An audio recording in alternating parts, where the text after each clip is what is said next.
To all of you बच्चों, कैसे आप सब। Myself doctor D N Gupta. और बच्चों जैसे कि आपको बताया, इस समय हम लोग एनसीईआरटी का जो क्लास 11 की बायोलॉजी है, इसका जो सेकंड चैप्टर है बायोलॉजिकल क्लासिफिकेशन, इस चैप्टर के अभी तक हम लोगों ने 4 लेक्चर्स लगाए हैं। फर्स्ट लेक्चर में हम लोगों ने बायोलॉजिकल क्लासिफिकेशन का जो इंट्रोडक्शन वाला पार्ट था उसको कंप्लीट किया था, और इसके साथ ही हम लोग ने किंगडम मोनेरा को यहां पर फिनिश किया था फर्स्ट लेक्चर में। जो सेकंड लेक्चर हमारा था, उस सेकंड लेक्चर में हम लोग ने किंगडम मोनेरा से रिलेटेड जितने भी एमसीक्यूज एक्सपेक्टेड थे या जो बन सकते थे एनसीईआरटी से, उसको हम लोग ने लगाया। जो हमारा थर्ड लेक्चर था वो था किंगडम प्रोटिस्टा का, और लेक्चर नंबर 4 में हम लोग ने किंगडम प्रोटिस्टा से रिलेटेड जितने भी एमसीक्यूज थे वो सारे हम लोग ने कवर किए। और ये है हमारा लेक्चर नंबर 5, जिसमें हम लोग आज बात करेंगे किंगडम फंगी की, और जो हमारा होगा लेक्चर नंबर 6, उसमें हम फंगी से रिलेटेड जितने भी एमसीक्यूज हैं इन सभी को कंप्लीट करेंगे। तो यस, अब हम लोग बात करते हैं किंगडम फंगी की। फंगी के बारे में एनसीईआरटी क्या कहती है? फंगी के बारे में एनसीईआरटी कहती है कि देखिए, जो किंगडम फंगी है, जब आर एच विटाकर का क्लासिफिकेशन देख रहे थे तो आर एच विटाकर ने जितने भी ऑर्गेनिज्म हैं सभी को 5 किंगडम में डिवाइड किया था। किसमें? पहला था मोनेरा, सेकंड था प्रोटिस्टा, थर्ड था हमारा फंगी, और फोर्थ हमारा किंगडम प्लांटी, और फिफ्थ है किंगडम एनिमेलिया। तो किंगडम फंगी को ना तो एनिमल वाले किंगडम में रखा गया और ना ही प्लांट वाले किंगडम में रखा गया। उसके पीछे रीजन सिर्फ इतना था कि जो फंगी हैं वो हेटेरोट्रॉफिक होते हैं, मतलब वो अपना भोजन नहीं बना सकते, अर्थात प्लांट जैसा उसमें कुछ भी नहीं है। इसी वजह से फंगी के लिए एक अलग किंगडम बनाया गया, पहला पॉइंट। सेकंड, अगर आप देखें कि किंगडम क्या, जो फंगी है, फंगी के जितने भी मेंबर हैं सभी के सभी हेटेरोट्रॉफिक होते हैं। और कॉस्मोपॉलिटन में अगर हम डिस्ट्रीब्यूशन की बात करें तो ये कॉस्मोपॉलिटन है डिस्ट्रीब्यूशन में, मतलब हर जगह आपको मिलेंगे, या एक्वेटिक में भी मिलेंगे, टेरेस्ट्रियल भी मिलेंगे, मतलब हर जगह आपको फंगी देखने को मिलेगी, हर उस जगह पर जहां पर आपको मॉइस्ट और वार्म कंडीशन अगर वहां पर उपस्थित है तो चलिए, एनसीईआरटी क्या कह रही है?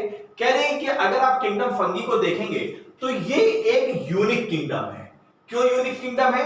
क्योंकि इस किंगडम के सारे मेंबर्स कैसे हैं? हेटेरोट्रॉपिक ऑर्गेनिजम्स हैं, मतलब ये अपना भोजन बना नहीं सकते, ये दूसरे पर आश्रित रहेंगे। और हेटेरोट्रॉपिक भी मुख्यतः 3 तरीके का। कैसा हेटेरोट्रॉपिक? या तो ये अपना भोजन डेड ऑर्गेनिक मैटर से लेंगे, अर्थात या तो ये होंगे सैप्रोफिटिक, पहला। सेकंड, हो सकता है किसी पर ये आश्रित हो, या ये बन जाए पैरासाइट, या ये पैरासिटिक माध्यम से अपना भोजन इंटेक कर सकते हैं। और तीसरा जो रास्ता है वो है सिम्बायोटिक, मतलब सिम्बायोटिक एसोसिएशन में ये अपना जो न्यूट्रिशन है वो इंटेक करेंगे। तो 3 तरीके से आप देखेंगे यहां पर फंगी का आपको जो है न्यूट्रिशन मिल रहा है, सैप्रोफिटिक, पैरासिटिक और सिम्बायोटिक। सिम्बायोटिक के बारे में आप अच्छी तरह से जानते हैं, जो हायर प्लांट्स की रूट्स हैं वहां पर आपको फंगल एसोसिएशन मिलता है जिम्नोस्पर्म और एंजियोस्पर्म में। और जिम्नोस्पर्म का तो जो पाइनस का सीड है वो विदाउट माइकोराइजा तो वो जर्मिनेट ही नहीं कर सकता। इसी तरह आप लाइकेंस के केस में देखिए, वहां पे एल्गल और फंगल का एसोसिएशन होता है। तो 3 तरीके से न्यूट्रिशन आपका फंगी को देखने को मिलेगा, सैप्रोफिटिक हो सकती है, पैरासिटिक या सिम्बायोटिक। आगे हमारी एनसीईआरटी क्या कहती है? कहती है जब आप फंगी की स्टडी करोगे तो आपको यहां पर एक ग्रेट डाइवर्सिटी देखने को मिलेगी। कहां? उनके मॉर्फोलॉजी में और उनके हैबिटेट में, मतलब उनकी मॉर्फोलॉजी भी आपको अलग अलग देखने को मिलेगी। इसलिए अलग अलग क्लास आपको बनाए गए, जैसे फाइकोमाइसिटीज है, एस्कोमाइसिटीज है, बेसिडोमाइसिटीज और ड्यूटेरोमाइसिटीज है। इसके अलावा इनका हैबिटेट भी आपको बहुत इसमें डाइवर्सिटी देखने को मिलेगी। कोई एक्वेटिक है, कोई टेरेस्ट्रियल है, कोई डेड ऑर्गेनिक मैटर पे ग्रो कर रही है, कहीं पर आपको ये लाइकेंस के फॉर्म पे मिल रही है, कहीं पर सिम्बायोटिक फॉर्म पे मिल रही है। इसके लिए कहा गया है कि फंगी का जो हैबिटेट है उसमें भी आपको डाइवर्सिटी देखने को मिलेगी। नेक्स्ट पॉइंट क्या कहता है? इसके अलावा आप देखें कि फंगी मुख्यतः जहां आपको देखने को मिल रही है मॉइस्ट ब्रेड, ऐसी ब्रेड जिसमें थोड़ा बहुत मॉइस्चर है, या ऐसे फ्रूट जो सड़ गल रहे हैं, रोटेड फ्रूट्स, किसकी वजह से है? फंगी की वजह से। दूसरा आप देखें, जो कॉमन मशरूम जो आप खाते हैं, आप ईट करते हैं, यस, ये भी क्या है? एक फंगस है। इसके अलावा देखिए टोड स्टूल जो कि पॉइजनस होता है, ये भी एक फंगी है। इसके अलावा आप देखिए जो सरसों की पत्तियां होती हैं, सरसों के पेड़ की जिसको मस्टर्ड लीव्स बोलते हैं, इनकी पत्तियों में जो आप व्हाइट कलर के स्पॉट्स देखते हैं, जैसे अगर ये लीफ है मस्टर्ड की, तो यहाँ पर व्हाइट कलर की स्पॉट्स जो देखने को मिलते हैं वो भी किसकी वजह से है? वो भी एक पैरासिटिक फंगस की वजह से है जिसको बोलते हैं एल्बिगो। यस, उसकी वजह से आपको ये व्हाइट कलर के पैचेस देखने को मिलेंगे। कुछ आपको यूनिसेलुलर फंगी मिलेंगी, जैसे अधिकतर जितनी भी फंगी हैं बच्चों सभी की सभी मल्टी सेलुलर होती हैं, लेकिन यहां पर एक एक्सेप्शन भी है और ये क्वेश्चन भी पूछा गया था। तो जो यूनिसेलुलर फंगी है उसका नाम क्या है? ईस्ट है। और ये एक ऐसी फंगी है बच्चों जिसको हम यूज करते हैं ब्रेड बनाने में और बियर बनाने में। बियर से आप अच्छी तरह से वाकिफ होंगे, तो बियर और ब्रेड बनाने में हम इसका यूज करते हैं। दूसरी फंगी कुछ ऐसी होती हैं जो प्लांट और एनिमल में डिसीज का कारण बनती है, मतलब पैथोजेनिक होती है। यस, आप देखिए जैसे एक एग्जांपल दिया गया है, जैसे वीट में एक डिसीज आती है रस्ट डिसीज। तो वीट रस्ट जो डिसीज होती है वो होती है पक्सीनिया से। अगर इसका फुल फॉर्म जब आप बीएससी में पढ़ेंगे तो इसी को बोलते हैं पक्सीनिया ग्रैमिनीस्ट्रिट की। तो इसकी वजह से कौन सी डिसीज होती है? वीट की रस्ट डिसीज होती है। और इसके अलावा कुछ और आप देखिए, कुछ ऐसी फंगी हैं जिससे हम एंटीबायोटिक ऑब्टेन करते हैं, जैसे आपका पेनिसिलियम। कुछ फंगी जैसे कि अगर आप देखें तो लगभग आपको कैसी मिल रही है? हेटरोट्रॉपिक में आपको सिम्बायोटिक भी मिल रही है, या आपको पैरासिटिक भी मिल रही है, और ये हेटरोट्रॉपिक भी मिल रही है, मतलब सैप्रोफिटिक भी मिल रही है। मुख्यतः हम ये कहते हैं कि फंगी अधिकतर कैसी होती है? सैप्रोफिटिक होती है। आगे एनसीईआरटी क्या कह रही है? आगे एनसीईआरटी कहती है कि जो फंगी है वो कॉस्मोपॉलिटन है डिस्ट्रीब्यूशन में, मतलब ये सर्वत्र मिलेगी, सब जगह आपको देखने को मिलेगी। अर्थात ये हवा में भी है, वाटर में भी है, सॉइल में भी है, एनिमल्स में भी आपको देखने को मिलेगी और प्लांट्स में भी देखने को मिलेगी। तो जैसे भगवान है ना सर्वत्र व्याप्त हैं, वैसे ये फंगी भी आपको सर्वत्र मिलेगी। आप जहां भी जाएंगे वहां पर फंगी आपको देखने को मिल जाएगी। सिर्फ कंडीशन क्या होनी चाहिए? वहां पर थोड़ा सा मॉइस्चर हो और वार्म हो तो आपको वहां पर फंगी देखने को मिलेगी। नेक्स्ट पॉइंट क्या कह रहा है? नेक्स्ट पॉइंट कहता है कि ये फंगी वहां पर प्रेफर करती हैं ग्रो करने के लिए जहां पर कंडीशन थोड़ी सी वार्म हो, टेंपरेचर ज्यादा हो और वहां पर ह्यूमिडिटी हो। अगर दो चीजें हैं तो फंगी वहां पर ग्रो कर जाएगी। यस, इसके अलावा आप देखें कि फंगी को बचाने के लिए इसीलिए हम लोग अपना भोजन कहां रखते हैं? अपना भोजन हम लोग इसीलिए रेफ्रिजरेटर में रखते हैं क्योंकि वहां पर टेंपरेचर कम होता है। इसकी वजह से फंगी उस फूड मटेरियल में ग्रो नहीं कर पाती और फूड मटेरियल फ्रेश बना रहता है। अदरवाइज अगर आप बाहर रख दें फूड मटेरियल्स को तो तुरंत उसमें फंगस लग जाएगी जैसे थोड़ा सा समय बीतेगा। इसीलिए उसको बचाने के लिए हम लोग कहां रखते हैं? इसको रेफ्रिजरेटर में रखते हैं। यस, क्यों? क्योंकि ये जो फूड है वो बैड ना होने पाए, क्योंकि वहां पर बैक्टीरियल या फंगल इंफेक्शंस स्टार्ट हो जाएंगे और जो फूड मटेरियल है वो खराब हो जाएगा। तो यहां पर हम लोग ने क्या समझा बच्चों? हम लोग ने यहां पर समझा कि फंगी जो किंगडम फंगी है ये एक ऐसा ग्रुप है, इसके सारे मेंबर आपको तीन तरीके का न्यूट्रिशन मिल रहा है, सैप्रोफिटिक, पैरासिटिक और सिम्बायोटिक।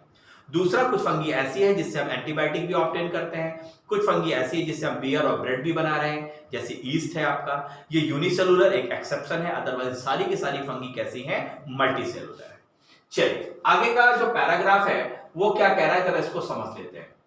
कहता है अगर एक्सेप्शन आप देखें तो एक एक्सेप्शन तो आपको ईस्ट मिल रहा है, यस, जो कि कैसा है? यूनिसेलुलर है। जबकि और जो जितनी भी फंगी हैं वो आपको मल्टी सेलुलर और बच्चों फिलामेंटस मिलेंगी। क्या मिलेंगी? फिलामेंटस मिलेंगी। और ये जो फिलामेंट्स होते हैं इन्हीं फिलामेंट्स को हम एक नाम देते हैं बच्चों, इन्हीं को हम बोलते हैं हाइफी।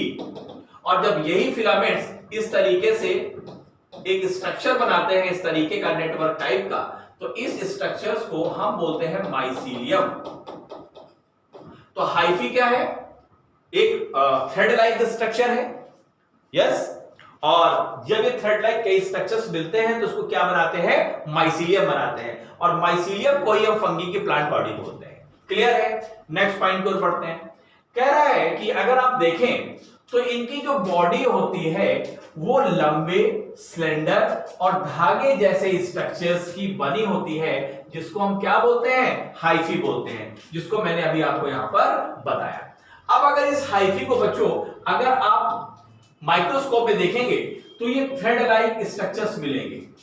यस, तो कहीं कहीं पर इन हाइफी में क्या होते हैं, न्यूक्लियस इस तरह से देखने को मिलते हैं और ये सेप्टेट नहीं होते। तो अगर ये सेप्टेट नहीं है तो इस कंडीशन को हम बोलते हैं सिनोसिटिक। क्या देखने को, इस कंडीशन को क्या बोलते हैं, सिनोसिटिक। और ये आपको लोअर फंगी में देखने को मिलेगा। लेकिन जब आप कुछ हायर फंगी में जाएंगे, जैसे आप एस्कोमाइसिटीज या बेसिडोमाइसिटीज में जाएंगे, तो वहां पर आप देखेंगे ये जो हाइफी है इस तरीके से, वो इस तरीके से इसमें सेप्टा लगा हुआ है। तो अर्थात ये जो फंगी होती है, ये जो हाइफी है, इसको हम बोलते हैं सेप्टेट। क्या बोलते हैं, ये सेप्टेट। और ये जो सिनोसिटिक है इसको हम बोलते हैं एसेप्टेट। Aseptate coenocytic condition. कुछ केसेस में क्या होता है कि ये जो हाइफी है बच्चों, ये ब्रांच भी देखने को कहीं कहीं पर मिलती है हायर फंगस में। क्लियर है? तो हाइफी दो तरीके की है, एक है एसेप्टेट जिसमें सिप्टा नहीं है, कंडीशन सिनोसिटिक है। दूसरा आपको सेप्टा मिल रहा है, सेप्टेट है और ब्रांच्ड भी है। अगर सेप्टेट ब्रांच्ड है तो इसकी सेल कैसी है, यूनिन्यूक्लिएट है। लेकिन अगर एसेप्टेट है तो कंडीशन, अगर बहुत सारी न्यूक्लियस है इसमें, इसको हम बोलेंगे सिनोसिटिक कंडीशन। और ये सिनोसिटिक कंडीशन आपको मिलेगा कहां पर, फाइकोमाइसिटीज में, जो कि लोअर फंगी है। और हायर फंगी में क्या आता है आपका, एस्कोमाइसिटीज और बेसिडोमाइसिटीज। क्लियर है बच्चों? चलिए, तो आगे क्या कह रही है हमारी एनसीईआरटी, क्या कह रही है कि ये जो थ्रेड लाइक स्ट्रक्चर्स हैं हम उनको हाइफी बोलते हैं, और जो हाइफी का नेटवर्क है उसको हम माइसीलियम के नाम से जानते हैं। कह रहा है कि कुछ हाइफी लगातार कंटिन्यूअस ट्यूब, और इसमें बहुत सारे मल्टीन्यूक्लिएट, बहुत सारे न्यूक्लियस होते हैं साइटोप्लाज्म में, तो इसको बोलते हैं सिनोसिटिक हाइफी। ये मैंने आपको बताया ना, सिनोसिटिक हाइफी में क्या है, सेप्टा नहीं है, बहुत सारे न्यूक्लियस इसके साइटोप्लाज्म में पड़े हुए हैं, इसलिए हम इसको बोलते हैं सिनोसिटिक एसेप्टेट हाइफी।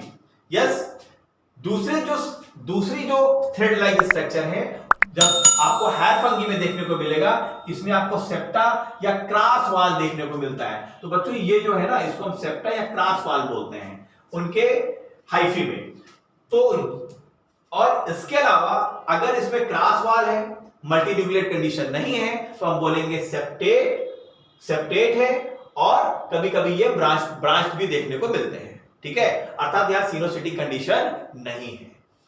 नेक्स्ट क्या कह रहे हैं, जो आप फंगी की सेल वाल देखेंगे तो बहुत इंपॉर्टेंट है, फंगी की जो सेल वाल है बच्चों, वो बनी होती है काइटिन और पॉलीसेकेराइड्स की। ये क्वेश्चन डायरेक्ट पूछा जा सकता है कि फंगी की सेल वाल किसकी बनी होती है, तो बनी होती है काइटिन और पॉलीसेकेराइड्स की। नेक्स्ट पॉइंट देखिए, कह रहा है अधिकतर जो फंगी हैं वो हेट्रोट्रॉफिक हैं, और अपना जो फूड है वो एब्जॉर्ब करती हैं बाय सॉल्युबल ऑर्गेनिक मैटर से। ये कहां से सॉल्युबल ऑर्गेनिक मैटर इनको प्राप्त होता है, जो डेड सबस्ट्रेट है, इसलिए हम जो फंगी हैं इनको हम बोलते हैं सैप्रोफाइट्स हैं। मतलब क्या हुआ, जैसे सपोज दैट यहां पर कोई एक ब्रेड का टुकड़ा है, अब यहां पर अगर फंगी लग गई तो फंगी क्या करेगी, अपने अंदर से एंजाइम्स निकालेगी, और ये जो ऑर्गेनिक मैटर है यहां पर एंजाइम जाएगा और इसको तोड़ देगी सॉल्युबल फॉर्म में, और फिर ये अपने बॉडी में इस तरीके से इसको एब्जॉर्ब कर लेंगी, जिसको बोलेंगे ऑस्मोट्रॉपिक न्यूट्रिशन। क्लियर है? तो ऐसी फंगी, जो फंगी अधिकतर कैसी है, हेट्रोट्रॉप्स हैं, हम इनको सैप्रोफाइट्स क्यों कह रहे हैं, क्योंकि ये सैप के फॉर्म में फूड को अपने अंदर इनटेक कर लेती हैं। जो डेड ऑर्गेनिक मैटर है उसको सैप मतलब लिक्विड में कन्वर्ट करती हैं, और फिर अपने बॉडी के द्वारा उसको एब्जॉर्ब कर लेती हैं। यस, इसके अलावा देखिए कुछ ऐसी भी फंगी होती हैं जो लिविंग प्लांट्स और लिविंग एनिमल्स पर डिपेंड होती हैं, अपना भोजन वहां से इनटेक करती हैं, और इनको हम बोलते हैं पैरासिटिक फंगी, अर्थात ये पैरासाइट्स होती हैं। आपको पता है जो भी ये खुजली वगैरह होती है उसके पीछे रीजंस क्या है, फंगल इन्फेक्शन से। ठीक है, नेक्स्ट क्या कह रहा है, इसके अलावा आपको इनका जो फॉर्म है सिम्बायोटिक भी मिलेगा। सिम्बायोटिक का मतलब है एल्गर और फंगल का एसोसिएशन। जैसे लाइकेंस के केस में आप देखिए, तो लाइकेंस में केस में क्या होता है, एल्गी प्लस फंगी होती है। इसके अलावा आप देखिए जो हायर प्लांट्स हैं मुख्यतः जैसे जिम्नोस्पर्म है, एंजियोस्पर्म है, वहां पर क्या करती है जिम्नोस्पर्म में उसकी जो हायर प्लांट की रूट्स हैं, जैसे सपोज दैट ये हायर प्लांट्स हैं, तो इसकी जो रूट है उस रूट के साथ ही फंगल एसोसिएशन हो जाता है और इस एसोसिएशन को हम बोलते हैं माइकोरिजा। इस केस में क्या होता है कि जो फंगल की हाइफी होती हैं वो सॉइल से वाटर और मिनरल्स एब्जॉर्ब करती हैं और प्लांट्स को देती हैं और प्लांट इसके बदले इनको क्या देता है, फूड देता है। तो यहां पर ये माइकोराइजा वाला केस भी आपको देखने को मिल रहा है। अर्थात हम कह सकते हैं कि फंगी कैसी है, सैप्रोफिटिक भी है, पैरासाइट्स भी है और सिम्बायोटिक के केस में भी आपको देखने को मिलती है। अगर हम रिप्रोडक्शन की बात करें कि अपना ये प्रोडक्शन कैसे करती है, तो फंगी का जो प्रोडक्शन है आपको देखने को मिल रहा, पहला है वेजिटेटिव रिप्रोडक्शन, जिसको बोलते हैं वेजिटेटिव मीन्स। इसमें सबसे इंपॉर्टेंट 3 पॉइंट है। पहला है फ्रेगमेंटेशन, दूसरा है फिशन और तीसरा है बडिंग। तो 3 तरीके से आपको वेजिटेटिव रिप्रोडक्शन फंगी में देखने को मिलता है। लेकिन क्या, लेकिन ये कि फिशन और बडिंग, ये दोनों टाइप का जो वेजिटेटिव रिप्रोडक्शन है वो आपको यूनिसेलुलर फंगी के केस में देखने को मिलेगा, जबकि जो फ्रेगमेंटेशन है ये सारी फंगी में देखने को मिलेगा। तो अगर आपसे कोई क्वेश्चन पूछे कि सबसे ज्यादा most type of vegetative reproduction fungi में कौन सा है, तो वो है बच्चों फ्रेगमेंटेशन। और फिशन और बडिंग आपको कहां मिलेगा, ये यूनिसेलुलर फंगी के केस में देखने को मिलेगा। तो रिप्रोडक्शन का पहला टाइप्स क्या है, वेजिटेटिव, मतलब वेजिटेटिव रिप्रोडक्शन, जिसमें आता है फ्रेगमेंटेशन, फिशन एंड बडिंग। अब हम बात कर लेते हैं एसेक्सुअल रिप्रोडक्शन की। अब एसेक्सुअल रिप्रोडक्शन होता है एसेक्सुअल स्पोर के द्वारा, अर्थात एसेक्सुअल रिप्रोडक्शन होता है स्पोर्स के द्वारा। कौन कौन से एसेक्सुअल स्पोर होते हैं, कौन से सेक्सुअल स्पोर्स होते हैं, बच्चों डायरेक्ट यहां से क्वेश्चन बनता है। तो चलो जरा हम लोग आगे बढ़ते हैं एनसीईआरटी में, नेक्स्ट पैराग्राफ की ओर पढ़ते हैं। अब एसेक्सुअल रिप्रोडक्शन के बारे में बात करना है।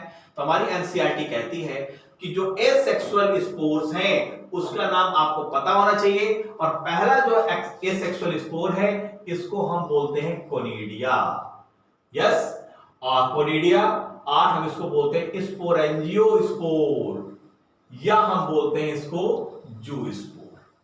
तो देखो जो एसेक्सुअल स्पोर है, जूस्पोर का मतलब क्या है कि अगर स्पोर में इस तरीके से फ्लैजिला लगी है तब उसको जूस्पोर बोल देंगे, और अगर फ्लैजिला नहीं लगी हुई तो हम उसको बोल देंगे कोनिडिया। क्या बोल देंगे उसको, हम कोनिडिया बोल देंगे। तो कोनिडिया, स्पोरेंजियोस्पोर और जूस्पोर, बच्चों ये तीनों स्पोर कैसे होते हैं, ये तीनों एसेक्सुअल स्पोर है। तो इसको याद रखिएगा, बहुत इंपॉर्टेंट है। यस, कोनिडिया, स्पोरेंजियोस्पोर और जूस्पोर सब कैसे हैं, एसेक्सुअल स्पोर्स हैं। और जबकि कुछ आपको इसमें सेक्सुअल स्पोर्स भी देखने को मिलते हैं, और वो सेक्सुअल स्पोर किससे बनेंगे, सेक्सुअल रिप्रोडक्शन से बनेंगे। और याद रखिएगा सेक्सुअल रिप्रोडक्शन से जितने भी स्पोर बनते हैं वो बाई मियोसिस बनते हैं, अर्थात अर्धसूत्री विभाजन होता है। और जितने भी एसेक्सुअल स्पोर बनते हैं, कोनिडिया, स्पोरेंजियोस्पोर और जूस्पोर, बच्चों ये सभी के सभी स्पोर माइटोसिस के द्वारा बनेंगे। किससे बनेंगे, माइटोसिस के द्वारा बनेंगे। और जो सेक्सुअल स्पोर हैं वो जाइगोटिक मियोसिस से बनते हैं। यस, तो इसमें क्या होती है, मियोसिस होती है। तो अगर कोई आपसे पूछे कि सेक्सुअल स्पोर कौन से हैं, तो सेक्सुअल स्पोर इस बाई किसके द्वारा है, oospore, एस्कोस्पोर और बेसिडोस्पोर। ये 3 स्पोर बच्चों होते हैं सेक्सुअल स्पोर, अर्थात oospore, एस्कोस्पोर और बेसिडोस्पोर किससे बनेंगे, मियोसिस प्रोसेस से बनेंगे। किससे बनेंगे, मियोसिस से बनेंगे। बहुत इंपॉर्टेंट क्वेश्चन यहां पर नीट का बन सकता है। तो याद करने का तरीका क्या है इसका याद करने का तरीका है एबीओ। जो एबीओ है, ए फॉर आपका हो गया एस्कोस्पोर, बी फॉर हो गया बेसिडोस्पोर और ओ फॉर हो गया oospore। तो ये जो एबीओ है ये बनेगा मियोसिस के द्वारा। और एबीओ के अलावा जो स्पोर है, कोनिडिया, स्पोरेंजियोस्पोर और जूस्पोर, ये बनेंगे बच्चों माइटोसिस से। ये एसेक्सुअल स्पोर है, और oospore, एस्कोस्पोर और बेसिडोस्पोर क्या है, सेक्सुअल स्पोर है। जैसे बेसिडोस्पोर आपको बेसिडोमाइसिटीज में मिलेगा, जो आपका एस्कोस्पोर है वो एस्कोमाइसिटीज में मिलेगा। क्लियर है। ये कह रहा है कि वेरियस स्पोर्स, बहुत सारे जो स्पोर्स होते हैं वो एक निश्चित डिस्टिंक्ट स्ट्रक्चर्स के अंदर बनते हैं, और इन डिस्टिंक्ट स्ट्रक्चर्स को फ्रूटिंग बॉडीज बोलते हैं। जैसे बेसिडोमाइसिटीज में जो फ्रूटिंग बॉडी होती है उसको हम बेसिडोकार्प बोलते हैं, जो एस्कोमाइसिटीज में जो फ्रूटिंग बॉडी होती है उसको हम एस्कोकार्प बोलते हैं। यस, तो एस्कोकार्प के अंदर क्या बनेंगे? एस्कोस्पोर बनेंगे। ठीक है, तो एस्कोस्पोर कैसे हैं? सेक्सुअल स्पोर है। अगर हम बोले कि जो आपकी बेसिडोस्पोर में जो फ्रूटिंग बॉडी है उसको बेसिडोकार्प बोलते हैं, तो बेसिडोकार्प के अंदर क्या बनेंगे? बेसिडोस्पोर बनेंगे। तो बेसिडोस्पोर क्या है? सेक्सुअल स्पोर से। क्लियर है? तो जो सेक्सुअल साइकिल है इसमें आपको 3 स्टेप देखने को मिलते हैं। पहला स्टेप होता है प्लाज्मोगैमी, सेकेंड स्टेप होता है कैरियोगैमी, थर्ड स्टेप होता है हमारा मियोसिस। जरा इसको हम समझ लेते हैं बच्चों कि fusion of protoplasm between two motile और नॉन मोटाइल गैमीट्स के बीच में जो फ्यूजन हो रहा है उसको बोलते हैं प्लाज्मोगैमी। जब दो न्यूक्लियाई आपस में मिलेंगे उसको बोलेंगे कैरियोगैमी, और इसके बाद होगी मियोसिस। लेकिन प्लाज्मोगैमी के बाद बच्चों एक कंडीशन आती है जिसको हम बोलते हैं डाई कैरियन कंडीशन। तो जरा इसको समझ लो, ये जो सेक्सुअल रिप्रोडक्शन होता है वो किस तरीके का होता है, जरा इसको मैं आपको समझाता हूं। तो सेक्सुअल रिप्रोडक्शन के अगर बारे में हम बात करें कि किस तरीके से सेक्सुअल रिप्रोडक्शन आपको देखने को मिलेगा, तो सेक्सुअल रिप्रोडक्शन का मतलब है कि आप में इसमें 2 माइसीलियम आपको देखने को मिलेंगे। जैसे एक माइसीलियम आपका हो गया ये, ठीक है, एक माइसीलियम हो गया ये, और दूसरा माइसीलियम हो गया ये। ठीक है, तो अब जैसे इसमें एक गैमीट आया, एक गैमीट आया, ये हम मान लेते हैं कि मेल गैमीट है, और दूसरा गैमीट आया फीमेल गैमीट है। तो सबसे पहले क्या होगा बच्चों, ये जो मेल गैमीट और जो फीमेल गैमीट है ये आपस में क्या करेंगे, यहां पर आएंगे, आपस में फ्यूज करेंगे। तो जब ये फ्यूज करेंगे तो इनके अंदर न्यूक्लियस है, तो दोनों का क्या है, प्रोटोप्लाज्म फ्यूज कर रहा है। तो पहला जो स्टेप है, यस, इसी जो पहला स्टेप है, इसी स्टेप को हम बोलते हैं प्लाज्मोगैमी। क्लियर हो बच्चों? प्लाज्मोगैमी क्या होता है कि इसका गैमीट और इसका गैमीट जब आपस में फ्यूज किया, इनको प्रोटोप्लाज्म आपस में फ्यूज किए, तो हमने इसको बोला प्लाज्मोगैमी। जब प्लाज्मोगैमी होगा तो बच्चों जो नेक्स्ट कंडीशन आएगी, यहां पर आप देखेंगे इसके अंदर आपको 2 न्यूक्लियस दिखेंगे। इस 2 न्यूक्लियस की कंडीशन को चूंकि 2 है, 2 को हम बोलते हैं डाई, और न्यूक्लियस के हम लिए यूज करते हैं डाई कैरियन स्टेज। ये डाई कैरियन स्टेज में कुछ में तो कुछ समय के लिए होती है और कुछ में होती ही नहीं है। डायरेक्ट आपको प्लाज्मोगैमी के बाद आपको कैरियोगैमी देखने को मिल जाएगा। अब क्या होगा, ये जो दोनों न्यूक्लियस है बच्चों, आगे कुछ समय के बाद ये दोनों न्यूक्लियस फ्यूज कर जाएंगे, और फ्यूज करने के बाद ये क्या बन जाएगा, जाइगोट बन जाएगा। और ये दो न्यूक्लियस जो फ्यूज करे हैं, ये जो दोनों न्यूक्लियस फ्यूज किया है, इनको हम बोलते हैं कैरियोगैमी। क्या बोलते हैं बच्चों? इसको हम बोलते हैं कैरियोगैमी। अब कैरियोगैमी के बाद ये क्या बन गया, ये बन गया हमारा जाइगोट, अर्थात ये हो गया हमारा 2n। क्या हो गया, जाइगोट। अब जब ये जाइगोट बन गया बच्चों, ये जाइगोट बन गया, तो इस जाइगोट में अब क्या होगा, इसमें होगा, क्योंकि इससे फिर हमें स्पोर बनना है, तो यहां पर होगा जाइगोटिक मियोसिस। क्या होगा यहां पर, यहां होगा जाइगोटिक मियोसिस। और जाइगोटिक मियोसिस के बाद फिर यहां पर कैसे बनेंगे, यहां पर स्पोर बनेंगे। तो जो स्पोर बन रहे हैं किस प्रोसेस से बन रहे हैं, मियोसिस से बन रहे हैं। तो ये जो प्रोसेस आप पूरा देख रहे हो बच्चों, ये जो प्रोसेस है, ये प्रोसेस है आपका सेक्सुअल रिप्रोडक्शन का। तो सेक्सुअल रिप्रोडक्शन के केस में आप 3 चीज देख रहे हैं। पहले देख रहे हैं प्लाज्मोगैमी, फिर आपने देखा कैरियोगैमी, और थर्ड आपने देखा जाइगोटिक मियोसिस। कुछ केस में क्या होता है कि ये डाई कैरियर वाली स्टेज नहीं होती और डायरेक्ट तुरंत प्लाज्मोगैमी के बाद कैरियोगैमी हो जाती है। तो बच्चों ये समझ में आया सेक्सुअल रिप्रोडक्शन। जरा थोड़ा सा आगे बढ़ते हैं, अपने उस पहुंचते हैं उस पैराग्राफ में जहां पर थे हम लोग। चलिए हम लोग उस पैराग्राफ पे पहुंचते हैं। यस, पहुंच गए। क्या कहा, पहला क्या हुआ, प्लाज्मोगैमी। पहला जो प्रोसेस आया सेक्सुअल रिप्रोडक्शन में, वो क्या है हमारा, सेक्सुअल रिप्रोडक्शन में पहला प्रोसेस आया हमारा प्लाज्मोगैमी। प्लाज्मोगैमी का मतलब क्या था, fusion of protoplasm between 2 motile और नॉन मोटाइल गैमेट्स। मोटाइल है तो हम उनको जूस्पोर बोल देंगे, और अगर नॉन मोटाइल है तो उसको हम एप्लानोस्पोर बोल देंगे। ठीक है बच्चों, नेक्स्ट क्या कह रहे हैं, अब जब दोनों न्यूक्लियाई आपस में फ्यूज किया तो हमने इसको क्या बोला, कैरियोगैमी। अब कैरियोगैमी में क्या बन गया, जाइगोट बन गया। अब जाइगोटिक मियोसिस होगी, जिसके फलस्वरूप क्या बनेंगे, हैप्लॉइड स्पोर बनेंगे। यहीं पर बच्चों मैं आपको एक और चीज बताने वाला हूं स्पोर के बारे में, क्योंकि ये स्पोर का अगर आपको प्रॉपर चीजें नहीं पता है तो फिर आप काफी कंफ्यूज होंगे। जरा हम स्पोर के बारे में थोड़ी सी यहां पर हम बात आपको बता देते हैं जो आपके लिए इंपॉर्टेंट है। जरा स्पोर के बारे में हम थोड़ा सा देख लेते हैं। चलिए, अगर हम स्पोर की बात करें फंगस में, अगर हम स्पोर की बात करें बच्चों, तो पहले मैंने आपको बताया कि स्पोर दो तरीके से बन सकते हैं। एक तो बन सकता है आपका एसेक्सुअल तरीके से बनेंगे स्पोर, ठीक है, और दूसरा बनेगा आपका सेक्सुअल तरीके से स्पोर बनेंगे। सेक्सुअल तरीके से जो स्पोर बन रहा है उसका मैंने आपको एग्जाम्पल बताया है, जैसे आपका बेसिडोस्पोर है और आपका एस्कोस्पोर्स है और तीसरा आपका oospore है। तो ये जो है आपके, ये स्पोर कैसे हैं? ये स्पोर बन रहा है सेक्सुअल रिप्रोडक्शन से, और जो प्रोसेस इसमें इन्वॉल्व होगी वो इन्वॉल्व होगी मियोसिस, जिसको हम बोलेंगे जाइगोटिक मियोसिस। और एसेक्सुअल स्पोर मैंने आपको बताया, जैसे जूस्पोर है, कोनिडिया है, ये सब कैसे हैं आपके ये एसेक्सुअल स्पोर है। जूस्पोर, फिर आपका हो गया कोनिडिया, ये सब क्या है? ये एसेक्सुअल स्पोर है। दूसरा बच्चों, एक तो पॉइंट आपको ये क्लियर हुआ, दूसरा पॉइंट आपको ये क्लियर होना चाहिए कि अगर हम स्पोर की बात करें तो दो तरीके के स्पोर होते हैं।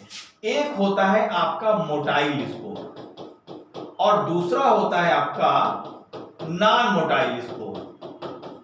तो जो मोटाइल स्पोर होते हैं उसमें उनको हम क्या बोलते हैं? उनको हम बोलते हैं जूस्पोर। क्या बोलते हैं उनको हम बोलते हैं जूस्पोर। और जो नॉन मोटाइल स्पोर होते हैं उसको हम नाम देते हैं एप्लैनोस्पोर। तो जूस्पोर में आप देखेंगे, स्पोर में क्या होगा? फ्लैजला होगा, और यहां पर इस तरह से ये एप्लैनोस्पोर होगा जिसमें फ्लैजला नहीं होगा। तीसरा पॉइंट हमको क्या समझना है? मैंने आपको यह बताया कि जो स्पोर बनते हैं वो एक स्पेशलाइज्ड बॉडी होती है जिसको हम क्या बोलते हैं? जिसको हम बोलते हैं फ्रूटिंग बॉडी। क्या बोलते हैं बच्चों? उसको हम बोलते हैं फ्रूटिंग बॉडी। अब आपके दिमाग में आएगा कि भाई सर ये फ्रूटिंग बॉडी क्या होता है? तो बच्चों फ्रूटिंग बॉडी कुछ अलग नहीं है, सिंपल सा है। जैसे आप फंगी के केस में देखते हैं कि ये है माइसीलियम, तो माइसीलियम में क्या होता है? जो हाइफी है वो हॉरिजॉन्टली ग्रो कर रही है। लेकिन फ्रूटिंग बॉडीज के केस में क्या होता है कि कुछ हाइफी एरियली ऊपर की ओर इस तरह से ग्रो कर जाती हैं, और ये जो स्ट्रक्चर्स होता है इसी को हम बोलते हैं फ्रूटिंग बॉडी। तो फ्रूटिंग बॉडी को अगर शब्दों में कहा जाए तो हम क्या बोलेंगे? हम बोलेंगे ऐसी हाइफी जो वर्टिकली एयर में ऊपर की तरफ ग्रो कर रही है उसको हम बोलते हैं फ्रूटिंग बॉडी। और इस फ्रूटिंग बॉडी में एक स्ट्रक्चर होता है जिसके अंदर स्पोर बनते हैं, और इस स्ट्रक्चर्स को हम बोलते हैं स्पोरेंजिया। क्या बोलते हैं बच्चों? इस स्ट्रक्चर को बोलते हैं स्पोरेंजिया। तो यहां पर स्पोर दो तरीके से बन सकते हैं। अगर स्पोरेंजिया के अंदर स्पोर बनते हैं तो ऐसे स्पोर को हम बोलेंगे कि स्पोर की जो ओरिजिन है वो कैसी है? वो है ओरिजिन है एंडोजीनस। और अगर स्पोरेंजिया के अंदर ना बनके इस तरीके से बाहर की ओर बन रहे हैं तो ऐसे स्पोर की ओरिजिन को हम बोलेंगे ये है एक्सोजीनस। ये कैसे है? एक्सोजीनस है। और जनरली जो आपको पढ़ना है क्लास, कौन कौन सा क्लास आपको पढ़ना है? फाइकोमाइसिटीज, एस्कोमाइसिटीज, बेसिडोमाइसिटीज और ड्यूटेरोमाइसिटीज। इनमें यही चीज पूछी जाती है कि कौन सा स्पोर इसमें एक्सोजीनस बन रहा है या एंडोजीनस बन रहा है। तो इस चीज को हमें जरूर ध्यान देना है जब हम एनसीईआरटी के उन पैराग्राफ्स को कंप्लीट कर रहे हैं। तो आपने क्या समझा? यहां पर आपने समझा कि स्पोर दो तरीके से, एसेक्सुअल और सेक्सुअल। दूसरा आपने समझा स्पोर मोटाइल और नॉन मोटाइल हो सकते हैं। मोटाइल को हम जूस्पोर बोलते हैं और नॉन मोटाइल को एप्लैनोस्पोर बोलते हैं। थर्ड हमने पॉइंट ये समझा कि स्पोर कहां बनते हैं? फ्रूटिंग बॉडीज में बनते हैं। फ्रूटिंग बॉडीज का है माइसीलियम को वो हाइफी जो एरियली ऊपर की ओर ग्रो करती है, इस स्ट्रक्चर को हम फ्रूटिंग बॉडी बोलते हैं। और जिसके अंदर स्पोर बनता है उसको बोलते हैं स्पोरेंजिया। अगर स्पोरेंजिया के अंदर स्पोर बन रहे हैं तो हम बोलेंगे इनका जो डेवलपमेंट है एंडोजीनस है, और अगर बाहर बन रहे हैं तो हम इसको बोलेंगे एक्सोजीनस है। तो हमें यह देखना है कि कहां पर स्पोर का फॉर्मेशन एंडोजीनस है और कहां पर स्पोर का फॉर्मेशन एक्सोजीनस है। चलिए जरा हम लोग अपनी बुक पे प्रॉपर पहुंचते हैं बच्चों। हम लोग अपने बुक पे पहुंचते हैं प्रॉपर। यस, यस, अब हम लोग पहुंच गए। तो यहां पर हम लोग ने जो 3 पॉइंट देखे, प्लाज्मोगैमी, कैरियोगैमी और जाइगोटिक मियोसिस, ये तीनों स्टेप बच्चों किसके हैं? ये तीनों स्टेप हैं हमारे सेक्सुअल रिप्रोडक्शन के। कहां पर? आपके फंगी में। चलिए नेक्स्ट क्या कह रहा है? नेक्स्ट क्या कह रहा है? आपकी एनसीईआरटी क्या कह रही है?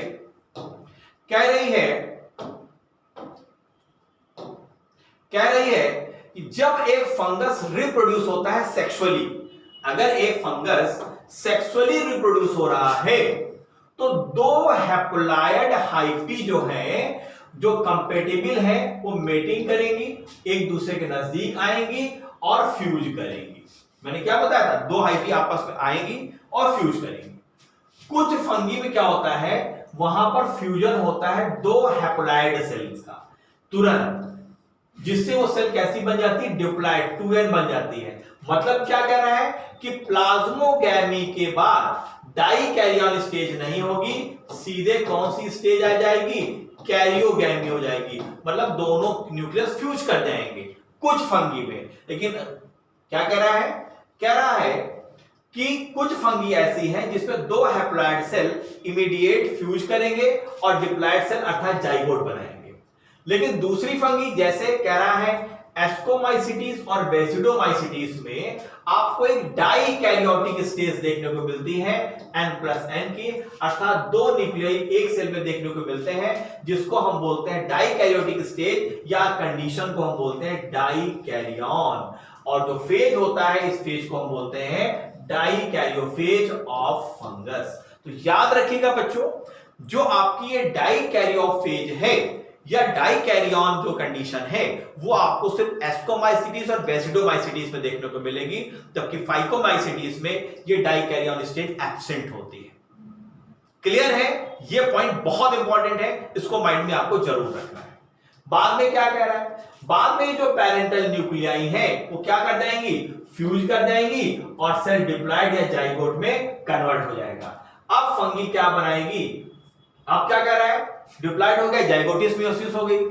इसके अलावा क्या कह रहा है कि जो फंगी है कुछ फ्रूटिंग बॉडीज बनाती है। इन फ्रूटिंग बॉडीज में क्या होता है? रिडक्शन डिवीजन होता है, यस, स्पोरेंजिया के अंदर, जिससे क्या होगा? स्पोर बनेंगे, और वो स्पोर कैसे होंगे? वो हैप्लॉयड स्पोर्स होंगे। और याद रखिएगा, फंगी की जो मेन प्लांट बॉडी होती है बच्चों, वो हैप्लॉयड होती है। जैसे एल्गी के केस में आपने देखा था, तो एल्गी और फंगी दोनों के केस में जो फंगी के प्लांट बॉडी होती है वो हैप्लॉयड होती है।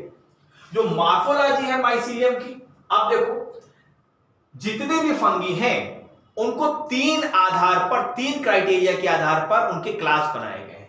जैसे पहला जो आधार है वो माइसीलियम का है, कि माइसीलियम कैसा है, सेप्टेट है कि एसेप्टेट है, सिनोसिटिक कंडीशन है ना, इसके आधार पर। सेकेंड बनाया गया मोड ऑफ स्पोर का फॉर्मेशन, मतलब स्पोर सेक्सुअल फॉर्म से बन रहे हैं या एसेक्सुअल रिप्रोडक्शन से स्पोर बन रहे हैं। और तीसरा, उसमें फ्रूटिंग बॉडीज कैसी है, इसके आधार पर सारी फंगी को हमने डिवाइड किया है। यस, तो इनको हम वेरियस क्लासेस में डिवाइड किया है। वेरियस क्लासेस कौन सी है? पहली क्लास है हमारी फाइकोमाइसिटीज, दूसरी क्लास है हमारी एस्कोमाइसिटीज, तीसरी है हमारी बेसिडोमाइसिटीज और चौथी हमारी ड्यूटेरोमाइसिटीज। एक्चुअली जो हमारी ड्यूटेरोमाइसिटीज है, हम इसको बोलते हैं फंगी इम्परफेक्टी। क्यों?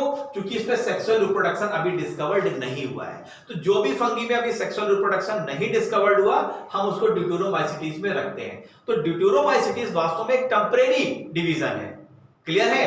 एक्चुअल डिवीजन तो आपको फाइकोमाइसिटीज, एस्कोमाइसिटीज और बेसिडोमाइसिटीज है।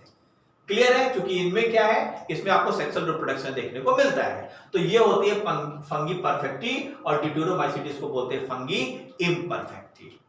क्लियर है बच्चों?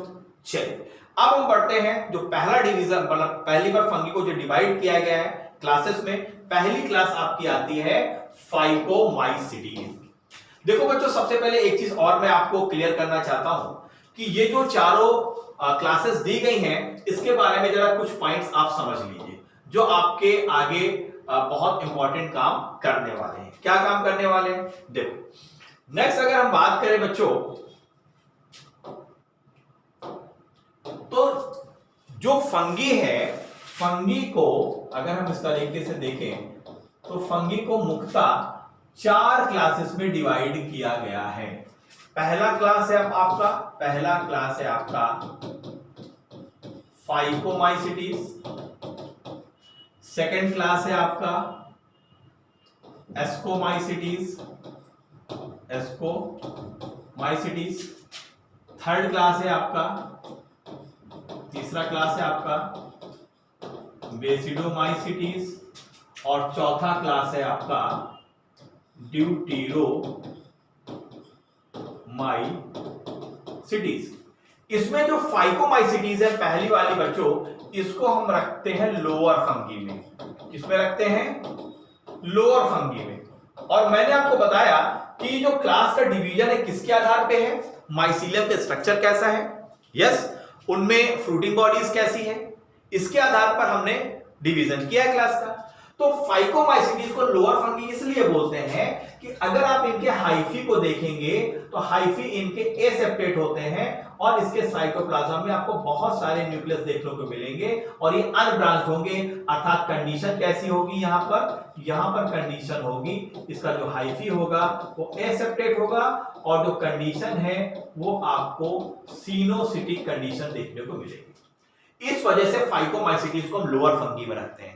दूसरा एक पॉइंट और है कि फाइकोमाइसिटीज के ही कुछ ऐसे मेंबर हैं जो आपको एक्वेटिक मिलेंगे, मतलब आपको ये फंगी आपको पानी में भी देखने को मिलेगी। बाकी आपकी एस्कोमाइसिटीज, बेसिडोमाइसिटीज और ड्यूटेरोमाइसिटीज में ऐसा देखने को नहीं मिलेगा। तो ये जो क्लास है वो क्लास आप देखेंगे विकास के क्रम में भी बिल्कुल सही बैठती है, ठीक है। जबकि जब आप एस्कोमाइसिटीज में आएंगे बच्चों, तो एस्कोमाइसिटीज का एक एक्सेप्शन है यूनिसेलुलर वाला, कौन सा? ईस्ट, जो यूनिसेलुलर है। बाकी सब कैसी है? मल्टीसेलुलर और फिलामेंटस है। तो यहां पर जब आप फिलामेंट देखेंगे, मतलब हाइफी देखेंगे बच्चों, तो यहां पर हाइफी इसमें आपको क्रॉस वाले सेप्टा देखने को मिलेंगे और इस तरीके से ये आपको देखने को मिलेंगे। तो फाइकोमाइसिटीज को लोअर फंगी में क्यों रखा? क्योंकि यहां पर इसका जो माइसीलियम है अभी इसका उतना अच्छा विकास यहां पर देखने को नहीं मिल रहा है। चलिए, और जो बेसिडोमाइसिटीज है इसके बारे में बात करेंगे। और मैंने आपको बताया जो ये ड्यूटेरोमाइसिटीज है बच्चों, इसको फंगी इम्परफेक्टी में रखते हैं, टेंपरेरी ग्रुप है। मतलब जब भी किसी फंगी में हमको सेक्सुअल रिप्रोडक्शन नहीं मिलता तो उठा के हम ड्यूटेरोमाइसिटीज में रख देते हैं, मतलब रिसर्च नहीं हुई।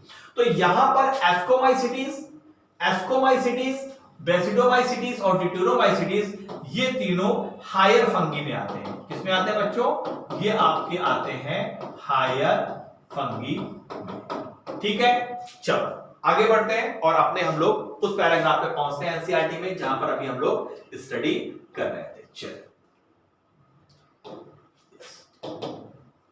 यस, तो सबसे पहले हम बात करते हैं किसकी? फाइकोमाइसिटीज की। और फाइकोमाइसिटीज के सबसे पहले अगर हम मेंबर की बात करें तो मेंबर याद करने का सबसे बढ़िया तरीका है राम राम। आपने सुना होगा, लोग बोलते रहते हैं, तो यहां पर एक शब्द याद कर लीजिएगा, राम। इससे क्या हो जाएगा? आर से आपका जो मेंबर होगा वो हो जाएगा राइजोपस, ए से जो मेंबर होगा वो हो जाएगा आपका एल्बिगो और एम से जो मेंबर हो जाएगा वो हो जाएगा आपका म्यूकर। तो ये तीन इसके मेंबर हैं। कौन कौन से? Ram, R for rhizopus, A for albugo और एम फॉर म्यूकर।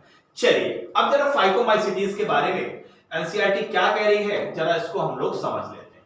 एनसीईआरटी कहती है कि जो मेंबर है फाइकोमाइसिटीज के वो आपको एक्वेटिक हैबिटेट में भी देखने को मिलते हैं, मतलब एक्वेटिक हैबिटेट में भी देखने को मिलते हैं। और ये बहुत इंपॉर्टेंट पॉइंट है और यहां से क्वेश्चन बन सकता है, क्योंकि बाकी जो आप एस्कोमाइसिटीज, बेसिडोमाइसिटीज और ड्यूटेरोमाइसिटीज देख रहे हैं उसके मेंबर कहीं पर भी आपको एक्वेटिक नहीं मिलेंगे।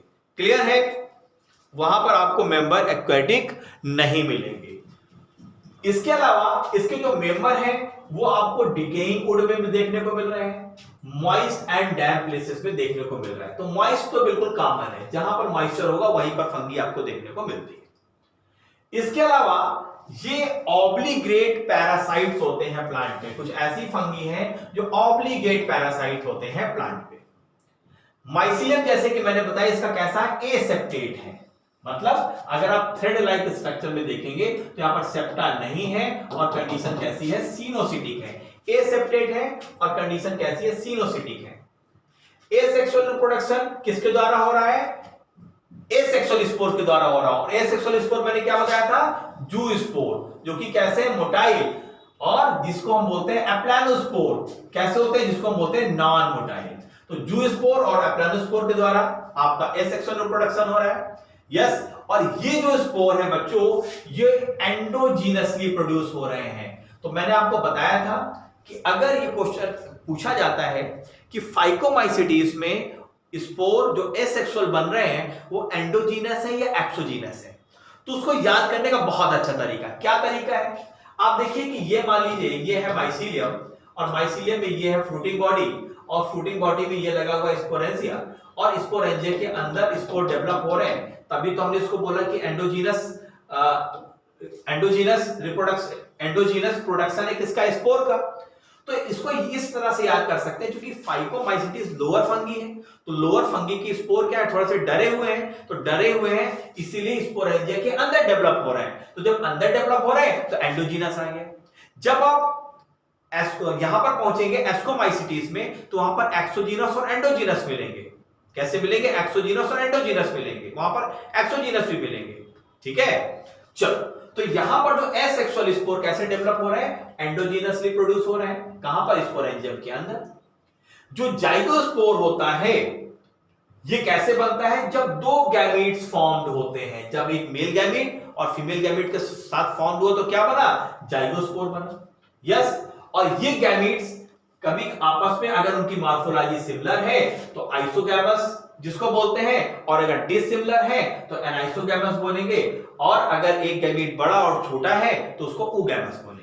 तो मतलब यहां पर जो आपको सेक्सुअल रिप्रोडक्शन देखने को मिल रहा है वो आइसो, एनाइसो और ऊगैमस बच्चों तीनों तरीके का सेक्सुअल रिप्रोडक्शन देखने को मिल रहा है। कुछ कॉमन एग्जांपल मैंने क्या बताया, म्यूकर, सेकंड राइजोपस, राइजोपस को हम क्या बोलते हैं, ब्रेड माउल्ड विंसेंट्स एलियंस को ब्रेड माउल्ड के नाम से जानते हैं, और थर्ड है एल्बिगो जिसको हम बोलते हैं पैरासिटिक फंगी। कहां पर होती है, मस्टर्ड में, जहां पर हम लोग ने इंट्रोडक्टरी जो पार्ट पढ़ा था फंगी में, वहीं पर इस चीज को लिखा हुआ था कि मस्टर्ड में जो व्हाइट पैचेस होती है कुछ फंगी की वजह से होती है, पैरासिटिक फंगी। तो पैरासिटिक फंगी कौन सी है, एल्बिगो। तो इस तरीके से अगर फाइकोमाइसिटीज पर आप बच्चों एक नजर डालेंगे तो आपको यह समझ में आएगा कि फाइकोमाइसिटीज के बारे में अगर आप मेन पॉइंट देखेंगे तो पहला जो इंपॉर्टेंट पॉइंट जहां से क्वेश्चन बन सकता है, पहला है एक्वेटिक हैबिटेट में भी मिल रही है। दूसरा, इसका माइसीलियम एसेप्टेट है, मतलब हाइपी एसेप्टेट है और कंडीशन सिनोसिटिक है। तीसरा, एसेक्सुअल रिप्रोडक्शन जूस्पोर और एप्लानोस्पोर दोनों के द्वारा हो रहा है। चौथा, जो स्पोर है एसेक्सुअल वो एंडोजीनसली डेवलप कर रहे हैं। यस, और इसमें तीनों तरीके का सेक्सुअल रिप्रोडक्शन मिल रहा है, आइसो भी, एनाइसो भी और ऊगैमस भी। तो लास्ट में बच्चों ये जो हमारा फाइकोमाइसिटीज है, एस्कोमाइसिटीज और बेसिडोमाइसिटीज है, तीनों का लास्ट में हम लोग कंपैरिजन भी करेंगे जिससे पूरा का पूरा कॉन्सेप्ट आपको क्लियर हो जाए। चलो अब हम बढ़ते हैं कहां पर, देखो मेंबर के बारे में मैंने आपको बताया कैसे याद करना है, राम से, R for rhizopus, A for albugo, M for Mucor.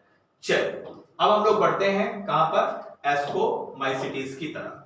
तो हमारा जो पहला जो क्लास है फाइकोमाइसिटीज खत्म हो गया, अब आते हैं हम एस्कोमाइसिटीज। अब देखो अगर आप फाइकोमाइसिटीज से यहां पर बच्चों कंपेयर करेंगे तो यहां पर जो माइसीलियम थोड़ा सा एडवांस आपको मिलेगा। फाइकोमाइसिटीज में जो माइसीलियम था वो कैसा था, एसेप्टेड सिनोसिटिक कंडीशन था। लेकिन यहां पर जब आप देखेंगे तो सबसे पहले तो पहला पॉइंट आता है कि एस्कोमाइसिटीज को हम सैक फंगी के नाम से भी जानते हैं। किसके नाम से जानते हैं, हम इसको सैक फंगी के नाम से भी जानते हैं। इसको हम सैक फंगी के नाम से भी जानते हैं। यस, और एस्कोमाइसिटीज की जितने भी मेंबर हैं मोस्टली बच्चों वो मल्टी सेलुलर है। इसका एक ही एक्सेप्शन है ईस्ट, जो कि यूनिसेलुलर है, जिसको हम सैक्रोमाइसिस सेरिवेसी के नाम से जानते हैं। अब जो मल्टी सेलुलर फंगस है जैसे आपका पेंसिलियम है, मल्टी सेलुलर है, रेयरली यूनिसेलुलर मिल रहा है, जिसका एग्जांपल क्या है, ईस्ट, जिसको हम सैक्रोमाइसिस के नाम से जानते हैं। एस्कोमाइसिटीज के जो मेंबर होते हैं वो कैसे होते हैं बच्चों, सैप्रोफिटिक होते हैं, डीकंपोजर होते हैं, पैरासिटिक होते हैं, या कॉप्रोफिलस बोलते हैं। कॉप्रोफिलस उस फंगी को बोलते हैं जो गोबर वगैरह में ग्रो करती हैं, जिसको बोलते हैं ग्रोइंग ऑन डंग। तो कॉप्रोफिलस का मतलब ऐसी फंगी जो गाय और भैंस के गोबर में जहां पर ग्रो करते हैं। ठीक है, तो आपने क्या समझा? एस्कोमाइसीटीज के अधिकतर मेंबर मल्टीसेलुलर फिलामेंटस हैं, कुछ ही आपके यूनिसेलुलर हैं जैसे ईस्ट। मल्टीसेलुलर का एग्जांपल दे दिया गया पेनिसिलियम। अब थोड़ा सा आगे बढ़ते हैं और माइसीलियम के बारे में देखते हैं, एस्कोमाइसीटीज के बारे में जो एनसीईआरटी है वो क्या कह रही है। माइसीलियम की अगर हम बात करेंगे बच्चों, तो देखो यहां पर आपको एडवांस्ड माइसीलियम देखने को मिल रहा है। मतलब यहां पर जो माइसीलियम है, देखो ये ब्रांच्ड हो गया और सेप्टेट हो गया। मतलब यहां पर आप जो हाइफी देखेंगे वो सेप्टेट है और यहां से आपको ब्रांच भी देखने को मिलेगी। यस, तो ये क्या है? ये जो कंडीशन है जो आपको देखने को मिल रही है वो फाइकोमाइसीटीज से ज्यादा एडवांस है। नेक्स्ट क्या कह रहे हैं? देखो फाइकोमाइसीटीज में जो एसेक्सुअल स्पोर थे वो एंडोजीनसली ग्रो कर रहे थे, मतलब डरे हुए थे। लेकिन यहां पर जो एसेक्सुअल स्पोर है कौन कौन से? कोनिडिया। कैसे ग्रो कर रहा है? एक्सोजीनसली प्रोड्यूस कर रहा है, मतलब बाहर प्रोड्यूस कर रहा है स्पेशल माइसीलियम में, जिसको हम बोलते हैं कोनिडियोफोर। मतलब यहां पर जो फ्रूटिंग बॉडी है जिसमें कोनिडिया बन रहा है उसको कोनिडियोफोर बोल रहे हैं। बेसिडोमाइसीटीज की जो फ्रूटिंग बॉडी होगी उसको बोलेंगे बेसिडोकार, और वहां पर क्या डेवलप होंगे? बेसिडोस्पोर। क्लियर है? तो यहां पर आप क्या देख रहे हैं कि जो एसेक्सुअल स्पोर्स हैं जिसको हम कोनिडिया बोल रहे हैं वो एक्सोजीनसली प्रोड्यूस हो रहे हैं स्पेशल माइसीलियम में, जिसको हम बोलते हैं कोनिडियोफोर। कोनिडिया जर्मिनेट करेगा, उससे एक नया माइसीलियम आएगा, हाइफी बनेगी, उससे नया माइसीलियम बन जाएगा। अब अगर हम सेक्सुअल स्पोर की बात करें तो सेक्सुअल स्पोर यहां पर क्या है? एस्कोस्पोर्स है। और कौन सी फ्रूटिंग बॉडी में बनेगा? एस्कोकार्प में बनेगा। और सेक्सुअल स्पोर्स बच्चों देखो यहां पर एंडोजीनसली प्रोड्यूस हो रहा है।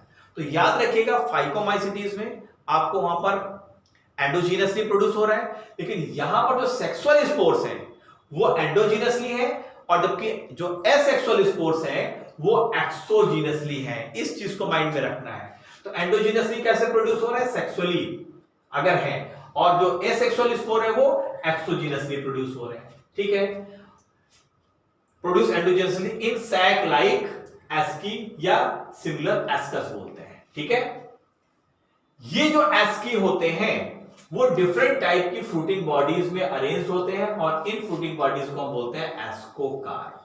तो अगर कोई पूछे एस्कोमाइसीटीज की जो फ्रूटिंग बॉडी उसका नाम क्या है? एस्कोकार्प है। यस, और वहां पर एसाई होते हैं, एस्की होते हैं, उसी में ये अरेंज होते हैं। कुछ एग्जाम्पल जो आपको याद रखना है, पहला एग्जाम्पल याद रखना है आपको एस्परजिलस, जिसको बोलते हैं Aspergillus niger, Claviceps purpurea, Claviceps third है न्यूरोस्पोरा। न्यूरोस्पोरा तो आपको जानते हैं जेनेटिक इंजीनियरिंग में बहुत इसका वर्क किया जाता है न्यूरोस्पोरा। तो Neurospora is used extensively in biochemical and genetic work. Many member like morels, आपके टफेल्स जो कि खाए जाते हैं, और ये खाने में टेस्टी होते हैं, डिलीशियस होते हैं। तो यहां पर एस्कोमाइसीटीज के बारे में हमने क्या चीज देखा? हमने देखा कि इसका माइसीलियम एडवांस है। क्यों एडवांस है? सेप्टेट है, ब्रांच्ड है, सिलोसिटिक कंडीशन नहीं है, पहला।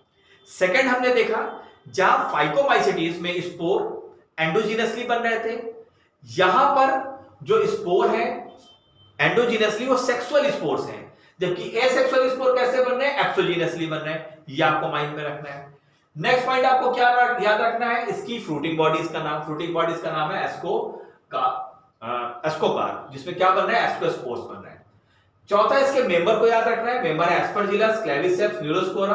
और न्यूरोस्पोरा एक ऐसा मेंबर है जो जेनेटिक वर्क में यूज होता है। इसके अलावा मोरल्स और टफिल्स ऐसी फंगी हैं जो एडिबल होती हैं और खाने में कैसी होती है? डिलीशियस होती है। तो ये हो गया हमारा एस्कोमाइसीटीज। और नेक्स्ट आते हैं बच्चों हम लोग बेसिडोमाइसीटीज में, और लास्ट में जब तीनों का हम लोग कंपैरिजन कर लेंगे। चलिए आते हैं बेसिडोमाइसीटीज। बेसिडोमाइसीटीज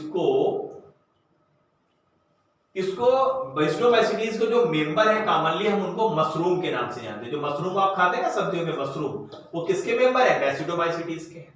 और इनको हम ब्रैकेट फंगी के नाम से जानते हैं। ब्रैकेट फंगी कौन सी है? बेसिडोमाइसीटीज। सैक फंगी कौन सी है? एस्कोमाइसीटीज। इसको याद रखना है। ठीक है, बी फॉर ब्रैकेट और बी फॉर बेसिडोमाइसीटीज। या हम इनको पफ बाल के नाम से भी जानते हैं। बड़ी सुंदर सुंदर पफ होती हैं, पफ बाल के नाम से जानते हैं। ये कहां ग्रो कर रही है? देखो सॉइल में ग्रो कर रही है, लॉग्स में और ट्री के स्टंप में ग्रो कर रही है, पेड़ों में ग्रो कर रही है। और इसके अलावा जो लिविंग प्लांट बॉडीज होती है वहां पर पैरासाइट्स के फॉर्म में भी ये आपको देखने को मिलती है, बेसिडोमाइसीटीज के मेंबर। जैसे आप देखिए रस्ट और स्मट जो डिसीज है, तो रस्ट और स्मट जो डिसीज आपको देखने को मिलती है बेसिडोमाइसीटीज के मेंबर ही की वजह से ही है। अब आते हैं फाइलियम इसके माइसीलियम पे। माइसीलियम जैसे आप देख रहे थे एस्कोमाइसीटीज में ब्रांच्ड था, वैसे यहां पर भी ब्रांच्ड है और सेप्टेट है। तो ब्रांच्ड और सेप्टेट आपको एस्कोमाइसीटीज में भी है, बेसिडोमाइसीटीज में भी है, जबकि फाइकोमाइसीटीज में कैसा है? एसेप्टेट और सिनोसिटिक कंडीशन है। एसेक्सुअल स्पोर्स की बात कर ले तो एसेक्सुअल स्पोर्स बच्चों यहां बनते ही नहीं है। बहुत इंपॉर्टेंट पॉइंट है, asexual spores is absent in case of basidiomycetes. Okay, लेकिन वेजिटेटिव रिप्रोडक्शन आपको देखने को मिलेगा, फ्रेगमेंटेशन जो सब में कॉमन है ये देखने को मिलेगा, ये कॉमन है। सेक्स ऑर्गन यहां पर एब्सेंट है, तो बच्चों जब सेक्स ऑर्गन एब्सेंट है तो गैमीट नहीं बनेगा, और गैमीट नहीं बन रहा है तो मियोसिस भी यहां देखने को नहीं मिलेगी। क्लियर है? तो एसेक्सुअल स्पोर मिलते ही नहीं है, सेक्स ऑर्गन होते ही नहीं, तो गैमीट का भी फॉर्मेशन नहीं होगा। लेकिन प्लाज्मोगैमी आपको देखने को मिलेगी। कैसे? दो वेजिटेटिव या सोमैटिक जो सेल्स हैं डिफरेंट स्ट्रेन से जीनोटाइप्स के, वो आपस में फ्यूज करेंगे, प्लाज्मोगैमी होगी। प्लाज्मोगैमी के बाद आपकी कैरियोगैमी होगी, यस, और कैरियोगैमी के बाद आपका नेक्स्ट प्रोसेस होगा। तो जो रिजल्टेंट स्ट्रक्चर्स क्या बनता है? डाइकैरियोटिक दो बन जाएगा, which ultimately give rise to the basidium, और इसी से क्या बनता है? बेसिडियम बनता है। तो डाइकैरियोटिक कैसे हो जाएगी? अल्टीमेटली क्या देगा? बेसिडियम देगा। कैरियोगैमी और मियोसिस कहां पर होगी? बेसिडियम में होगी, जिससे 4 आपको बेसिडोस्पोर देखने को मिलेगा। तो डायरेक्ट क्वेश्चन पूछा जा सकता है कि कैरियोगैमी और मियोसिस कहां पर होगी? बेसिडियम में होगी। और बेसिडियम कैसा स्ट्रक्चर है? 2n वाला स्ट्रक्चर है। इसमें आपको 4 बेसिडोस्पोर बाय मियोसिस से प्रोड्यूस होंगे, क्योंकि जब भी मियोसिस होती है क्या बनते हैं? हैप्लॉइड स्पोर बनते हैं। जो बेसिडोस्पोर्स हैं कैसे ग्रो कर रहे हैं? एक्सोजीनसली। आप देखो फाइकोमाइसीटीज में एंडोजीनसली, एस्कोमाइसीटीज में एंडोजीनसली कौन से? सेक्सुअल स्पोर्स थे, एक्सोजीनसली एसेक्सुअल स्पोर थे। और जब आप बेसिडोमाइसीटीज में आ गए तो बेसिडोमाइसीटीज में जो स्पोर है कैसे डेवलप हो रहे हैं? एक्सोजीनसली प्रोड्यूस हो रहे हैं, एक्सोजीनसली प्रोड्यूस्ड हो रहे हैं। कहां पर? बेसिडियम में। तो डायरेक्ट क्वेश्चन यहां से पूछा जा सकता है, जो बेसिडिया है वो कहां पर अरेंज्ड है? फ्रूटिंग बॉडीज में अरेंज है। फ्रूटिंग बॉडी क्या होती है मैंने आपको क्लियर कर दिया है, जिसको हम बोलते हैं बेसिडोकार्प। कुछ कॉमन मेंबर है, जैसे कॉमन मेंबर है एगरिकस, जिसको हम बोलते हैं मशरूम, यूस्टिलेगो, टिटकी, स्मट, स्टिलेगो एंड पक्सीनिया ग्रैमिनिस टिटकी, जिसकी वजह से होता है रस्ट डिसीज। यस, कहां पर? कई प्लांट में देखने को मिलता है। तो इसका जो कॉमन मेंबर है वो बच्चों इनका नाम याद रखना बहुत जरूरी है। पहला एगरिकस, दूसरा यूस्टिलेगो और थर्ड है हमारा पक्सीनिया या रस्ट फंगस। तो इस तरीके से खत्म हुआ हमारा बेसिडोमाइसीटीज। फाइनली अगर अभी 3 का कंपैरिजन करेंगे, अगर फाइनली अब हम ड्यूटेरोमाइसीटीज की बात करें तो ड्यूटेरोमाइसीटीज के बारे में कहा जाता है एक्चुअली कोई क्लास नहीं है। एक्चुअली इसमें हमने उन फंगस को उठा के रख दिया है जिन फंगस में अभी सेक्सुअल रिप्रोडक्शन की स्टेज ही नहीं डिस्कवर की गई। यस, इसलिए इसको हम ड्यूटेरोमाइसीटीज को बोलते हैं फंगी इम्परफेक्टी, क्योंकि सेक्सुअल स्टेज को बोलते हैं परफेक्ट स्टेज, और अगर नहीं है तो हम क्या बोलेंगे? इम्परफेक्ट स्टेज है। तो कॉमनली इसको क्या बोलते हैं? इसको हम बोलते हैं इम्परफेक्टी या इम्परफेक्ट फंगी। क्यों? क्योंकि यहां पर सिर्फ एसेक्सुअल या वेजिटेटिव फेज ही मिलता है इन फंगी में। जब सेक्सुअल जो फॉर्म होते हैं इन फंगी के वेयर डिस्कवर्ड, तो फिर हम इनको उन क्लासेस में उठा के रख देंगे जिसके लिए ये एलिजिबल होंगे। ठीक है, तो ये क्या हुआ? एक टेम्परेरी ग्रुप है। इसके अलावा यह भी संभव है कि जो एसेक्सुअल और जो वेजिटेटिव स्टेज है have been given one name and place under deuteromycetes. तो जहां पर भी वेजिटेटिव और एसेक्सुअल अगर है तो हमने उसको फंगी ड्यूटेरोमाइसीटीज में रख दिया है, और जब भी सेक्सुअल स्टेज डेवलप करेगी तो फिर हम उनको उसके उसके अनुसार उस क्लास में रख देंगे। जो सेक्सुअल स्टेज है, जो दूसरी एनादर है, तो हम उसको एनादर क्लासेस में फिर इसको रखेंगे, फिर ड्यूटेरोमाइसीटीज में नहीं रखेंगे। बाद में क्या होगा, when the linkages were established, the fungi were correctly identified and moved out of deuteromycetes। बाद में कुछ ऐसी फंगी हैं जहां पर सेक्सुअल स्टेज डेवलप करी गई, फिर वहां से ड्यूटेरोमाइसीटीज हमने निकाल के उसको उसके जो परफेक्ट जगह थी, परफेक्ट क्लास था, वहां पर हमने रख दिया। वंस परफेक्ट, परफेक्ट का मतलब होता है सेक्सुअल स्टेज। जो मेंबर्स होते हैं ड्यूटेरोमाइसीटीज के, जब ये डिस्कवर्ड किए गए तो दे वेयर ऑफन, तो उनको मूव कर दिया गया कहां पर, एस्कोमाइसीटीज और बेसिडोमाइसीटीज में, ठीक है। और जो ड्यूटेरोमाइसीटीज हैं वो सिर्फ और सिर्फ रिप्रोड्यूस होते हैं बाय ओनली एसेक्सुअल स्पोर के द्वारा, ठीक है। और किसके द्वारा, कोनिडिया के द्वारा। बहुत इंपॉर्टेंट पॉइंट है, यहां पर जो ड्यूटेरोमाइसीटीज के मेंबर हैं सब के सब एसेक्सुअल के स्पोर के द्वारा ही रिप्रोड्यूस होते हैं, और वो जो एसेक्सुअल स्पोर है वो है कोनिडिया। जो माइसीलियम है आप देखो, ये ठीक वैसे ही जैसे आपको एस्कोमाइसीटीज और बेसिडोमाइसीटीज में मिल रहा है, मतलब सेप्टेट और ब्रांच्ड है ना। तो जितने भी मेंबर हैं सेप्टेट और ब्रांच्ड ही हैं, इसीलिए जब भी इनके मेंबर में सेक्सुअल रिप्रोडक्शन डिस्कवर्ड होगा तब हम इनको एस्कोमाइसीटीज या बेसिडोमाइसीटीज में रखेंगे, उसमें फाइको में नहीं रखेंगे, क्योंकि फाइको के जो मेंबर है फाइकोमाइसीटीज के, उसका जो माइसीलियम है वो एसेप्टेट और सिनोसिटिक है। कुछ मेंबर जो होते हैं इसके बेसिडोमाइसीटीज को सैप्रोफाइट्स भी हैं या पैरासाइट्स भी हैं, जबकि बहुत सारे जो मेंबर हैं वो कैसे हैं, डीकंपोजर होते हैं। किसके, लिटर के, ऐसी पत्तियां जो डीकंपोज हो रही हैं, और ये मिनरल साइकिल्स में बहुत इंपॉर्टेंट रोल प्ले करते हैं। कुछ एग्जांपल्स इसके क्या है, अल्टरनेरिया, कोलियोट्राइकम एंड ट्राइकोडर्मा। तो इसको हम किस तरह से याद रखते हैं, इसको हम कैट के नाम से याद रखते हैं। इसके मेंबर को, पहले मेंबर को फाइकोमाइसीटीज को हम लोग ने राम के नाम से याद किया था, और हमने ड्यूटेरोमाइसीटीज को कैट के नाम से याद रखेंगे। सी फॉर क्या हो जाएगा हमारा, सी फॉर हो जाएगा कोलिकोट्राइकम, ए से हो जाएगा अल्टरनेरिया, और टी से हो जाएगा हमारा ट्राइकोडर्मा। तो ये तीन मेंबर है बच्चों जो आपको माइंड में रखने हैं। चलिए अब थोड़ा सा हम लोग ने यहां पर फाइनली ये क्लासेस देख ली। इसके बाद हमको देखना है, थोड़ा सा मैं और यहां पर क्लियर कर दूं बच्चों, किंगडम प्लांटी और किंगडम जो एनिमेलिया है, इसके बारे में हमारी जो एनसीईआरटी कहती है बच्चों, इसके लिए हमने अलग से चैप्टर है, वहां पर हमें पढ़ना है। इसके बाद हमें वायरस और वायराइड्स के बारे में देखना है। तो वायरस और वायराइड्स के बारे में, क्योंकि इसके बाद का जो सेशन होगा उसमें हम लोग एमसीक्यूज लगाने वाले हैं। तो जरा हम लोग ने जो तीन ये जो क्लास देखे हैं, कौन कौन से क्लास जो हमने तीन देखे हैं, फाइकोमाइसीटीज, एस्कोमाइसीटीज और बेसिडोमाइसीटीज, जरा इन क्लास का जो हम लोग एक कंपैरेटिव स्टडी कर लेते हैं बच्चों, तो आपके माइंड में सारी चीजें बिल्कुल क्लियर हो जाएगी। चलो जरा लिख लेते हैं हम लोग, माइसीलियम जरा देख लेते हैं। सबसे पहले हम यहां पर लिखते हैं, पहले हम लिखते हैं फाइकोमाइसीटीज, फिर यहां पर लिख लेते हैं हम एस्कोमाइसीटीज, और फिर हम यहां पर लिख लेते हैं बेसिडोमाइसीटीज। ड्यूटेरोमाइसीटीज इसलिए नहीं करेंगे क्योंकि यहां पर कॉमन चीजें आपको मिल रही हैं, तो उसकी बात हम लोग नहीं करेंगे क्योंकि वहां पर सेक्सुअल स्टेज है नहीं। अगर हम सबसे पहले फाइकोमाइसीटीज के माइसीलियम की बात करें, तो माइसीलियम फाइकोमाइसीटीज में कैसा मिलता है, एसेप्टेट,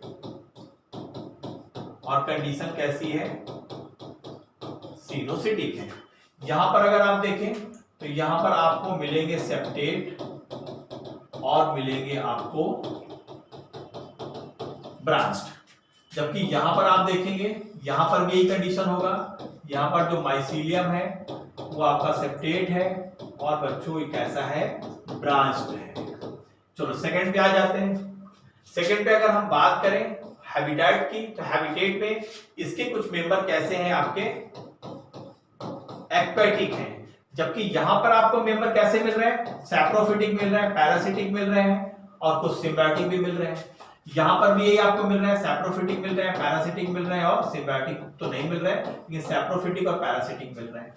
नेक्स्ट बात कर लेते हैं, अगर हम स्पोर की बात करें तो यहां पर के जो स्पोर हैं, कौन से, जो आपके एसेक्सुअल स्पोर हैं, वो आपको डेवलप हो रहे हैं कैसे, एंडोजीनसली,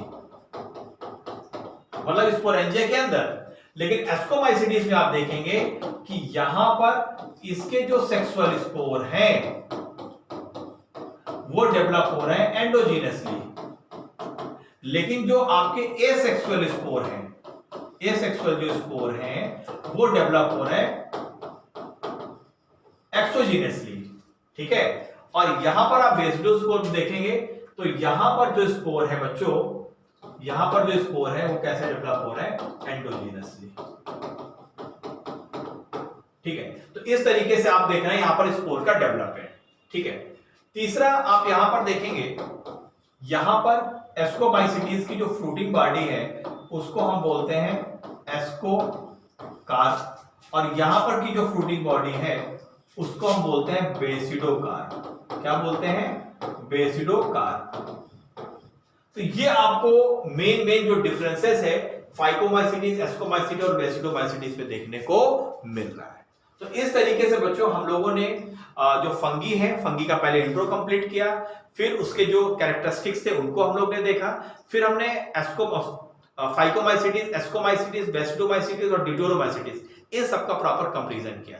तो चलिए बच्चों, जो हमारा नेक्स्ट सेशन होगा उस सेशन में फंगी से रिलेटेड जितने भी एमसीक्यूज बन रहे हैं सारे एमसीक्यूज को हम लोग कंप्लीट करने वाले हैं। तो मिलते हैं बच्चों नेक्स्ट सेशन में, और अगर अभी तक चैनल को सब्सक्राइब और अगर वीडियो को लाइक नहीं किया तो ये जरूर कर लीजिए, क्योंकि आपका लाइक ही हम लोगों को मोटिवेशन का काम करता है। तब तक मिलते हैं नेक्स्ट सेशन में, तब तक के लिए bye bye, see you, have a nice day, thank you.